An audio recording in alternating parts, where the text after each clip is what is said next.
soy Miguel Hidalgo y les voy a hablar sobre el papel que desempeñaron los indígenas en la independencia. Los pueblos indios fueron desde comienzos del régimen colonial. Eran regidos por el cura, cacique, el cabildo y corregidor. Los indígenas optaban mejor por el partido realista. Desde el primer momento, estos habían promovido la abolición de los resguardos, los cabildos y los pueblos de indios. Ahora me voy a hablar sobre la participación de los mestizos. Su participación fue primordial, ya que fueron los mestizos quienes tuvieron el mayor éxito independentista entre 1820 y 1821, entre los cuales estaba Vicente Guerrero, Nicolás Bravo, Guadalupe Victoria, entre otros. Y más adelante, la Primera República, la unión de los líderes realistas mestizos en torno al Plan de Iguala, logró convencer a la gran mayoría de los líderes realistas criollos a adherirse, lo cual garantizó una independencia rápida en 1821. Los mestizos eran personas de ascendencia europea y ascendencia nativa.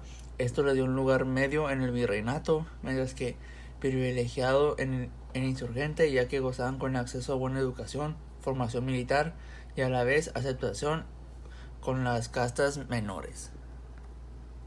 Hola, mi nombre es José María Morelos y Pavón y hoy les voy a decir los movimientos más importantes de la independencia.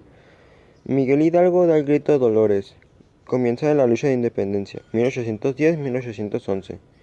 Cuelgan cabeza de Hidalgo, Allende, Aldama, en honor de Granaditas, 1811. Los insurgentes son derrotados, 1811-1812. José María Morelos toma el mando del ejército, 1812. El Congreso da a conocer la Constitución de Apatzingán, 1814. Morelos fue derrotado, hecho prisionero y fusilado en 1815. Buenas tardes, mi nombre es Agustín de Iturbide y les vengo a hablar sobre la diferencia entre el contenido de la Constitución de Apatzingán y el Plan de Iguala. La Constitución de Apatzingán de 1914 se componía de 2 títulos y 242 artículos. Se basó principalmente en la Constitución de Cádiz, pero de manera un tanto modificada, pues en oposición a la Constitución española preveía la instauración de un régimen republicano en el gobierno. Los artículos más relevantes fueron: 1. La religión católica, apostólica y romana es la única que se debe profesar en el Estado. 2. La facultad de dictar leyes y establecer la forma de gobierno que más convenga a los intereses de la ciudad, constituir la soberanía. 3. Por consiguiente, la soberanía reside originalmente en el pueblo y su ejercicio en la representación nacional compuesta de diputados elegidos por los ciudadanos bajo la forma que prescribe la Constitución. 4.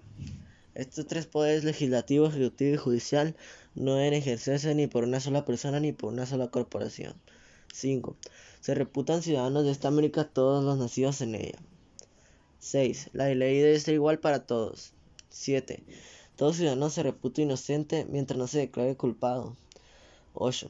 Las provincias de América Mexicana fueron México, Puebla, Tlaxcala, Veracruz, Yucatán, Oaxaca, Tecpan, Michoacán, Querétaro, Guadalajara, Guanajuato, San Luis Potosí, Zacatecas, Durango, Sonora, Coahuila y el nuevo Reino de León.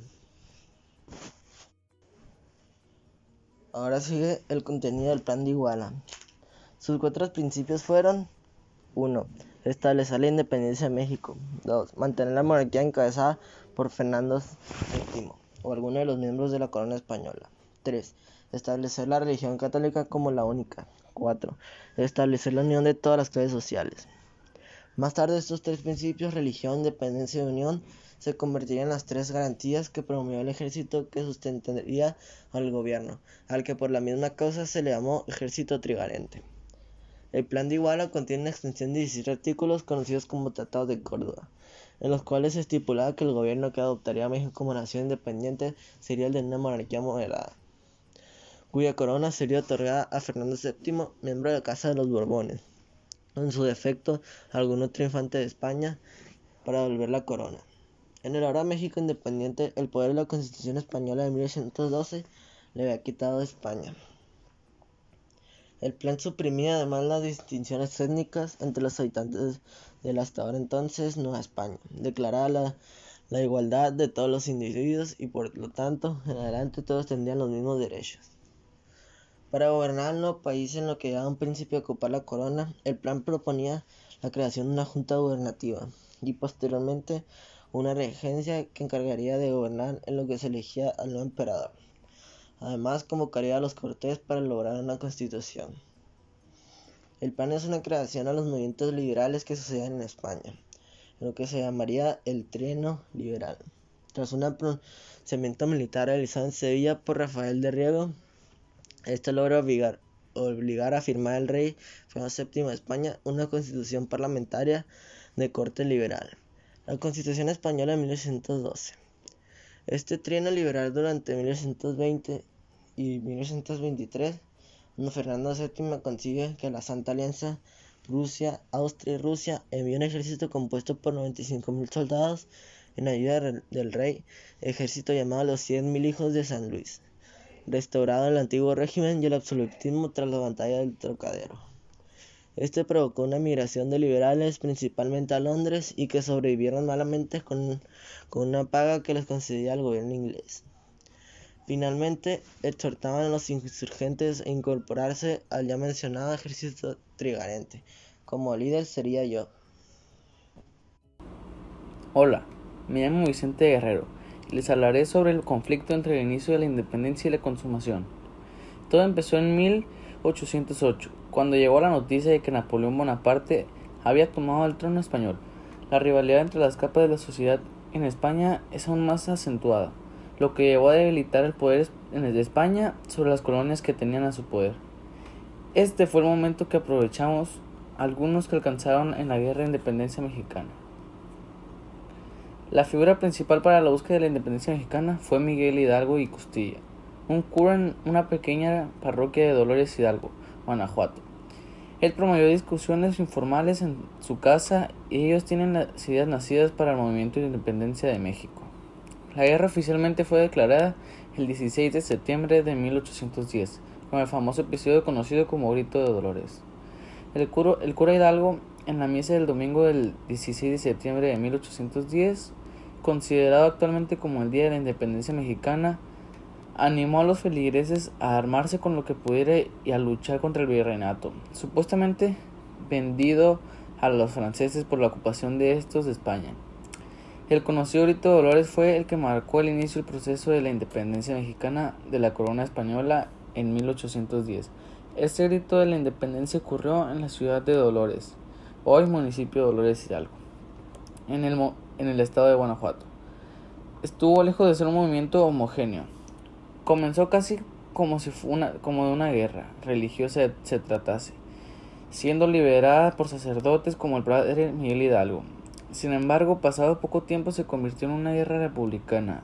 El acto revolucionario fue liderado por el padre Miguel Hidalgo Castilla y los capitanes Ignacio Allende y Juan Armada, y fue motivada por el descubrimiento por las autoridades españolas de la Conspiración de Querétaro. Que la Conspiración de Querétaro fue un movimiento que se formó con el objetivo de recoger en armas contra las autoridades españolas para la independencia de México. El grito de Dolores inmortalizado decía: "Viva la Virgen de Guadalupe, abajo el mal gobierno, viva Fernando VII", y fue proclamada por el padre Miguel Hidalgo y Costilla. La referencia a Fernando VII era porque ésta defendía la independencia de los territorios de la América del Sur, pero como los estados independientes de España. Las autoridades españolas descubrieron lo que planeaba en respuesta al descubrimiento de la Conspiración de Querétaro. Los líderes del Grito de Dolores pidieron a los habitantes que se armaran contra el gobierno español. Al principio, las fuerzas independentistas obtuvieron muchas victorias conquistando varias ciudades, sin embargo, perdieron su impulso inicial al fracasar tratando de tomar la Ciudad de México. En marzo de 1811 todo empeoró. Fueron emboscados y presos su líder Hidalgo, fue juzgado por la Santa Inquisición y condenado a muerte, acusado de herejías y traición, siendo fusilado meses después, mutilado, y aún tuvo su cabeza expuesta pública en Guanajuato. Y fueron el padre José María Morelos y Pavón e Ignacio López Rayón los que siguieron el movimiento dejado por Hidalgo después de su muerte. Después de la posible pérdida de la independencia se inició una guerra civil entre los mestizos e indios de los criollos. En el caso de los españoles ya no luchaban contra los españoles, ahora luchaban entre sí. La clase más baja, los indígenas y los mestizos contra los criollos. Pues la élite criolla no quería perder sus privilegios, lo que probablemente sucedería si los indígenas y los mestizos lograban alcanzar sus metas. Al frente del movimiento de la independencia estaba el padre José María Morelos y Pavón e Ignacio López Rayón. En 1812 el sacerdote José María Morelos y Pavón organizó un nuevo levantamiento popular donde los límites del nuevo orden social defendido sufrieron una fuerte oposición de los criollos. Sin embargo, incluso con los rebeldes más entrenados, Morelos no escapó de la muerte en 1815, cuando fue arrestado y fusilado. Dos compañeros de Morelos continuaron la lucha después de su muerte: yo, Vicente Guerrero, y Guadalupe Victoria. La represión fue llevada a cabo por el ejército colonial criollo, que constituían entre 1815 y 1821 las fuerzas más conservadoras del país. Los criollos, con la idea de mantener su privilegio en la sociedad mexicana, se mantuvieron en guerra y encontraron un líder llamado Agustín Iturbide, hijo de un comerciante vasco en Valladolid, Morelia, que había servido como voluntario en el ejército realista contra los insurgentes, a los que combatió de 1810 a 1816. En 1820 aceptó el mando como comandante y jefe para la lucha contra mí, pues me invitó a reunirme para hacer una alianza. Después de conocer que España hubo un lanzamiento liberal por parte de Rafael de Riego que obliga a Fernando VII a jurar la Constitución Liberal de 1812. Al conocerse este hecho en México, los criollos que nunca habían apoyado a los insurgentes se juntan y se organizan para conspirar en la independencia de España, y así no caer en manos de los liberales. Ambos hicieron un pacto el 24 de febrero de 1821 que mantuvo por escrito el Plan de Iguala o de las Tres Garantías. Fue documento independentista conservador que tuvo el apoyo de todos: la Iglesia, el ejército y la oligarquía. El plan propugnaba la implantación de una monarquía constitucional, el mantenimiento de la religión católica y la igualdad social. Las fuerzas rebeldes de todo México se unieron al ejército de Iturbide cuando la victoria de los insurgentes se dio. Aparentemente se dio la renuncia del virrey el 24 de agosto de 1821, que fue firmado por Iturbide y los representantes de la corona española del Tratado de Córdoba. Después de 11 largos años de guerra, muchas muertes, fracasos y victorias, el 24 de agosto de 1821 el Tratado de Córdoba fue firmado. Este tratado reconocía a México como una nación independiente.